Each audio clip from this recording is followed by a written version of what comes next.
गेली 15 दिवस झालं एवढा धुरळा उडवलाय की सीओ साहेबांनी 15 वित्त आयोगामधून 1,30,00,000 घन कचऱ्याचं टेंडर घेतलं आणि वैभव हजारे साहेबांनी जो लाखो रुपयाचा भ्रष्टाचार केलाय, जी मंडळी आखाव तांडव करून आज पत्रकार परिषद घेतली, तीच मंडळी आज सीओ साहेबांची बाजू घेऊन नगरपंचायतीमध्ये येऊन कुठलाही नगराध्यक्षांचा पूर्व सूचना न देता ती मंडळी आज या ठिकाणी येऊन नगराध्यक्षांच्या दालनामध्ये येऊन हे आंदोलन करते.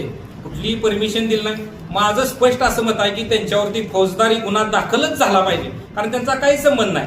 ह्या नगरपंचायतचे ते असतील, पण त्यांच्या मिसेस ह्या नगरसेविक आहेत. त्यांना कुठलाही ठे आंदोलन करण्याचा पूर्वकल्पना न देता अधिकार नाही. त्यामुळं त्यांनी जे गैरवर्तन केलंय, ज्यांनी गैरवर्तन केलंय त्यांच्यावरती फौजदारी गुन्हा दाखल झाला पाहिजे. आणि एवढा अक्कलतांडू कशासाठी? ज्या नगरपंचायतनं ठराव घेतलाय नगराध्यक्षांनी की बाबांनो श्वेतपत्रिका काढायची, मग त्याच्यामध्ये काय गौड बंगाल आहे का? मग तो जर भ्रष्टाचार बाहेर निघत असेल आणि जर तो सीओ साहेबांना हे जर आता हाताशी धरलं तर तो आपला भ्रष्टाचार निघणार नाही किंवा कमी स्वरूपात त्याची धार बोचट होईल. म्हणून ही मंडळी आज एवढा अकांड-तांडव करून एवढी लोकांना सांगते. आणि 2-2 केबिन, आज सीओ साहेबांना सुद्धा 2 केबिन आहेत. पहिला आम्ही खाली जात होतो तिथं सुद्धा सीओ साहेबांचं केबिन आहे, इथं वरती आहे.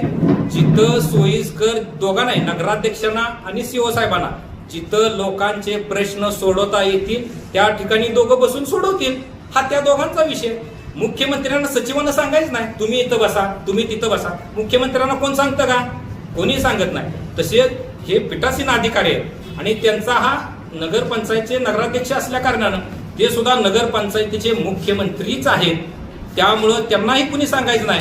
कुणी बाहेरच्याने यावं आणि त्यांनी सांगावं इथं बसा, तिथं बसा.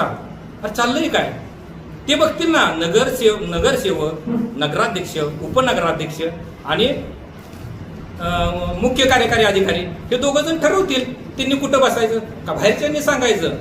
असं काय होणार नाही. आणि त्यांची जी श्वेतपत्रिका निघणार आहे त्यामुळंच त्यांनी कदाचित सीओ साहेबांना किंवा इथल्या ह्यांना त्यांना आत्मसात करण्यासाठी, त्यांना जवळ करण्यासाठी ही श्वेतपत्रिका निघू दे आणि भ्रष्टाचार बाहेर निघू नये. असं काय होणार नाही. छेडणे वालों को छोडणे वाले नाही. त्यामुळं नगराध्यक्षांचं काम चांगलं आहे. ते एक म्हणजे निष्कलंक आणि चारित्र्य संपन्न नगराध्यक्ष आहेत. त्यामुळं कुणालाही ह्याच्यामध्ये पाठीशी घालणार नाही. त्यांना 100% ज्यांनी भ्रष्टाचार केलाय त्यांच्यावरती कायदेशीर गुन्हा हा होणारच. त्यांचं काम चांगलं आहे. प्रशासकीय प्रोसिजर पूर्ण केल्यानंतर